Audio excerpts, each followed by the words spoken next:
What's up, everybody? It's Man of Low Moral Fiber here. My name's Luke, and I'm going to be taking out Pyro Pete, the Ultra Invincible, at Overpower level 8 using the Godfinger.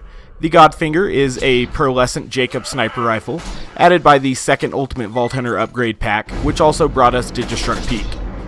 The Godfinger is able to drop from any suitable loot source, such as a raid boss, badass enemy, or a chest, etc. However, it is most likely to drop from a Tubby enemy, such as a Tubby spider ant, skag, or so on. The Tubby enemies have a much higher chance to drop these really rare pearlescent weapons, which is kind of weird because the pearlescent weapons are generally very lackluster. And the Godfinger is, an exceptional case even among pearlescent weapons in its futility. It is really bad. I'm not sure if I would rate it as the worst sniper rifle, strictly because E-Tech sniper rifles exist, but I would definitely put it down there at the very bottom. I haven't started my sniper rifle ranking series yet, but I can guarantee you the Godfinger is going to be one of the ones that's going to end up kind of at the very bottom of the list there. So I went ahead and picked up the Inflammable Beast Shield now, so that his next Nova will be non-effective against me, and I won't have to wipe that off or incur a damage over time. So I'm going to go ahead and hit those ammo boxes there because I am almost out of ammo. I got almost up to 200 stacks, about 194 there, and now I'm going to switch to the Godfinger and start trying to do damage to Pete. Now the Godfinger's kind of gimmick is that if you're far enough away, the bullet will actually split into multiple projectiles and you'll get a lot of extra damage that way. However, the distance that is required to get the effect from the Godfinger is huge. And the Godfinger also has, an enhanced critical damage, but it also has a very low fire rate. And so all of this just makes it very difficult to use in many parts of the game, especially since Borderlands 2 does not have too many sections where you can really be a distance away from an enemy and actually have them spawn, much less hit them. So it's pretty difficult to use this gun effectively. There's almost not enough room in Pete's whole arena, even if you're, across the entire diameter of the thing, to actually hit Pete and get the maximum bonus from the Godfinger. The Hawkeye has a similar, low base damage, but it can fire a lot faster than the Godfinger, and its damage isn't affected by distance.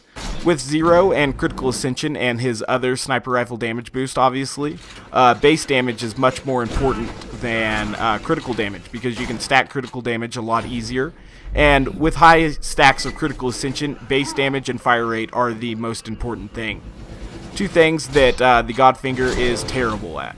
Now that I've knocked off Pete's face shield, I'll go ahead and hide behind the scaffolding so that I don't catch the corrosive damage over time from that Nova. I'll then use this long distance to get a couple boosted shots on Pete before he gets within range here and I start losing damage again. Now, at 180 stacks, the Godfinger is just performing terribly. You could use almost any sniper rifle that wasn't fire or corrosive damage, obviously, and be doing a lot better than this. This gun is really bad. I can't stress that enough. If you ever see someone join your game with a Godfinger, I recommend you tell them to find a better option. There are much better sniper rifle options that exist out there, and, you should pretty much never use this gun unless you're going kind of for a challenge kill like I am now. There's no real reason to use this ever. It's never the appropriate solution. Anywho, I'll go ahead and wash off my damage over time. I'll have to deal with a few spider ants because of this, but some of those spider ants may provide needed ammo or grenades when we kill them because I am low on both of those ammo supplies. And so the first time you release those spiders, they're always going to be really weak. They'll die to one boosted B shot even if you don't hit them in the critical spot. In fact, I think that one there that I just killed died to a non-boosted B shot. So that's pretty crazy there. I'll go ahead and shoot Pete some more.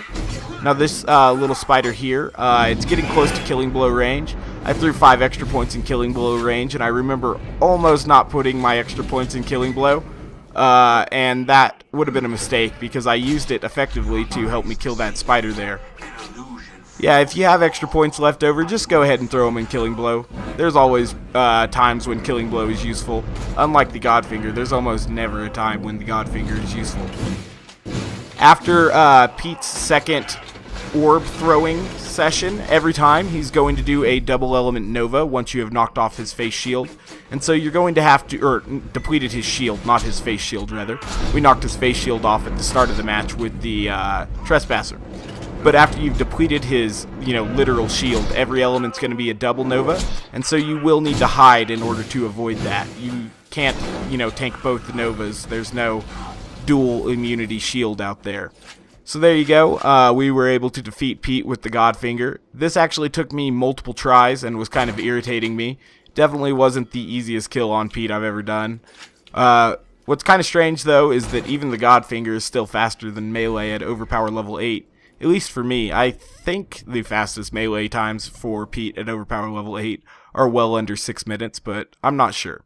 So there's the Godfinger. I recommend you grinder that if you ever get one, because it is terrible. Thanks for watching, guys. I do appreciate it. If you haven't yet, please take the time to subscribe. I'd appreciate that as well. Otherwise, I hope to catch you next time. Bye, guys.